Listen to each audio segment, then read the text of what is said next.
ও গো মা আমিনা, ও গো মা আমিনা, তোমার লালের ছোঁয়ায় ধন্য এ জামানা, ধন্য এ জামানা। এ কেমন নূর পেলে ও গো মা আমিনা, ও গো মা আমিনা, তোমার লালের ছোঁয়ায় ধন্য এ জামানা, ধন্য এ জামানা। খোদার ওই কাবা দুলে দুলে কয় মারহাবা, দুলে কয় মারহাবা। বলে আজ এলো দরায় এ যে কাবার কাবা, এ যে কাবার কাবা। খোদার ওই কাবা দুলে দুলে কয় মারহাবা, দুলে কয় মারহাবা। বলে আজ এলো দরায় এ যে কাবার কাবা, এ যে কাবার কাবা। যার নূরে আলোকিত হলো এ জামানা, এ কেমন নূর পেলে ও গো মা আমিনা, ও গো মা আমিনা, তোমার লালের ছোঁয়ায় ধন্য এ জামানা, ধন্য এ জামানা। आशिले होए दराय रहमतल्लिल आलमीन, रहमतल्लिल आलमीन। गुनाहगार पापी तापीर परकालेर जमीन, परकालेर जमीन। आशिले होए दराय रहमतल्लिल आलमीन, रहमतल्लिल आलमीन। गुनाहगार पापी तापीर परकालेर जमीन, परकालेर जमीन। तुमी हाशर शाफाआतेर सफीना, ए केमन नूर पेले ओ गो मा आमिना, ओ गो मा आमिना, तोमार लालेर ছোঁয়ায় ধন্য এ জামানা, ধন্য এ জামানা। হবে না তোমার মতো তুমি যে বেমিসাল, তুমি যে বেমিসাল। যে দেখে সেজন বলে এ যে রূপে কামাল, এ যে রূপে কামাল। হবে না তোমার মতো তুমি যে বেমিসাল, তুমি যে বেমিসাল। যে দেখে সেজন বলে এ যে রূপে কামাল, এ যে রূপে কামাল। যাদের দেখে হৃদয়ে মেলে প্রেমের ডানা, এ কেমন নূর পেলে ও গো মা আমিনা, ও গো মা আমিনা, তোমার লালের ছোঁয়ায় ধন্য এ জামানা, ধন্য এ জামানা। এ কেমন নূর পেলে ও গো মা আমিনা, ও গো মা আমিনা, তোমার লালের ছোঁয়ায় ধন্য এ জামানা, ধন্য এ জামানা। আল্লাহ রসুল বলেছিলেন আকিমুস সালাত, আকিমুস সালাত, নামাজ নামাজ নামাজ।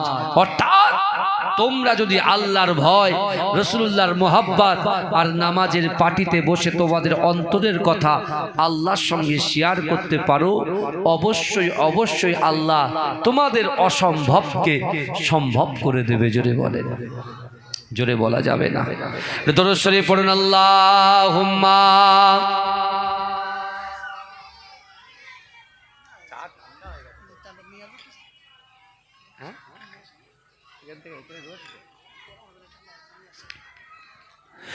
এ কেমন নূর পেলে সাল্লাল্লাহু আলাইহি ওয়াসাল্লাম সিজদারত অবস্থায় থাকবে। ও যুবকেরা, আল্লাহ রাসূল সিজদায় পড়ে এত কান্না কাঁদবে, এত কান্না কাঁদবে, আল্লাহ পাকের ফেরেশতা জিবরাইল সহ্য করতে পারবেন না। এ যুবকেরা, জিবরাইল এসে আমার রাসূলুল্লাহকে জিজ্ঞাসা করবে, ইয়া রাসূলুল্লাহ হাবিবাল্লাহ, না না না, আপনি কাঁদবেন না, আপনার কান্না জাহান্নাম আমি জিবরাইল সহ্য করতে পারি না।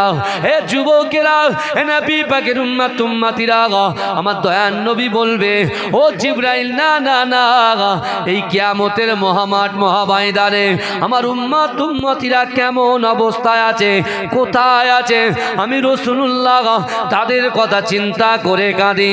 ও যুবকেরা, ওই সময় জিবরাইল বলবে, ইয়া রাসূলুল্লাহ, হাবিবাল্লাহ, না না না, আপনার উম্মতিরা কে কোথায় আছে আমি তাদের খবরগুলো নিয়ে আমি আপনার কাছে এসে সব কিছু জানিয়ে দেব।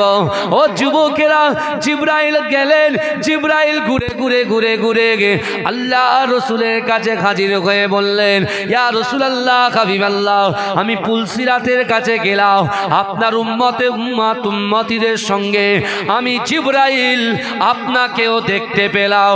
ইয়া রাসূলুল্লাহ, হাবিবাল্লাহ, আমি মিজানের পাল্লার কাছে গেলাম, সেখানেও আমি জিবরাইল আপনাকে দেখতে পেলাম। জাহান্নামের প্রত্যেকটা দরজার সামনে গেলাম, সেখানে আমি জিবরাইল আপনাকে দেখতে পেলাম। না না না, হাউসে কাউসারের পাশে গেলাম, সেখানে আমি জিবরাইল আপনাকে দেখতে পেলাম। ইয়া রাসূলুল্লাহ, হাবিবাল্লাহ, আপনি আপনার উম্মতকে এত মোহাব্বত করেন, এত ভালোবাসেন, যে জায়গায় গিয়েছি আমি জিবরাইল আপনাকে দেখতে পেয়েছি। এ বাবু, মাইকটা ঠিক করো, প্রথমে ঠিক ছিল, এখন অন্যরকম হয়ে গেছে, এত বড়, একটু ঠিক করো বাবু, গলা টানছে আমার বাবাজি, ভাষাও গম গম করবে না, সাউন্ড চেপে রেখেছো কেন?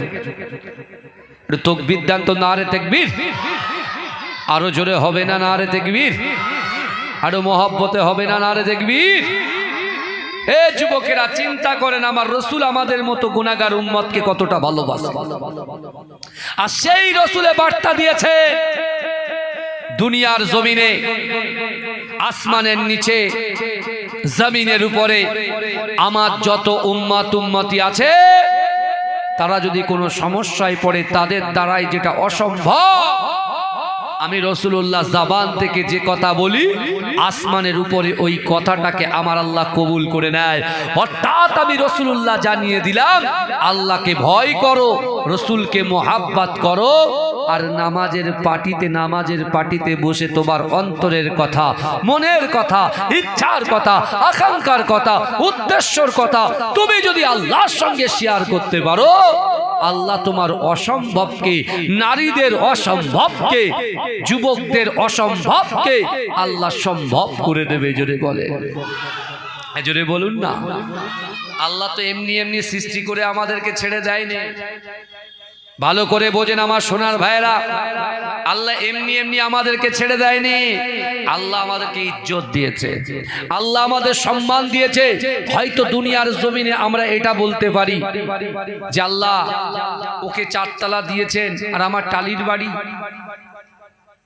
ও দিনে ইনকাম করে 2000 আর আমি দিনে ইনকাম করি মাত্র 350, 450, 550, 1250। ভালো করে বুঝবেন, আল্লাহ আমার পাশে যে ভাইটা দাঁড়িয়ে আছে ও ফর্সা আর আমি কালো, আল্লাহ আমি কথা বললে কথা বেঁধে যায়, আর আমার পাশের ভাইটা কথা বললে কথাটা সুন্দর করে বোঝা যায়। কিন্তু ভাই যান, মা, আপনি এটা ভাবলেন না যে আল্লাহ আমাদেরকে ভালোবেসে দুনিয়ার জমিনে পাঠিয়েছে? শুধু পাঠিয়ে আল্লাহ ছেড়ে দেয়নি, আল্লাহ আমাদেরকে সব থেকে বড় সম্পদ দিয়েছে, সেটা হলো ঈমান। জোরে বলে, কি দিয়েছে? ঈমান। আপনি বলতে পারেন হুজুর আমার গ্রামের যুবকরা নামাজ পড়ে না, কিন্তু যারা নামাজ পড়ে না তারা এই জলসা পর্যন্ত এসেছে তো? এই কথা বলে কেন এসেছে? তাদের ভিতরে ঈমান আছে বলে এসেছে। জোরে বলুন। আপনি দেখুন মসজিদে যায়, আপনি বলেন হুজুর আমাদের গ্রামের ছেলেরা মসজিদে যায় না, 5 ওয়াক্ত নামাজ পড়ে না। আমি বলছি বাবাজি ওরা জুম্মার নামাজটা পড়ে তো? বলে হ্যাঁ পড়ে, কিন্তু সবার আগে যায়, সবার আগে সবার শেষে যায়, সবার আগে পালিয়ে আসে। আমি বলছি ওর ঈমান আছে বলেই ও মসজিদে গেছে জুম্মার নামাজটা পড়তে। আপনি বলছেন হুজুর জুম্মার নামাজও পড়ে না, তাহলে ও দুটো ঈদের নামাজ পড়ে কি পড়ে না? তাহলে ঈদের নামাজটা পড়ছে কেন? তার ভিতরে ঈমান আছে, তার ঈমানটা টেনে নিয়ে গেছে বলেই সে ঈদের নামাজটা পড়তে পেরেছে। জোরে বলেন, জোরে বলা যাবে না?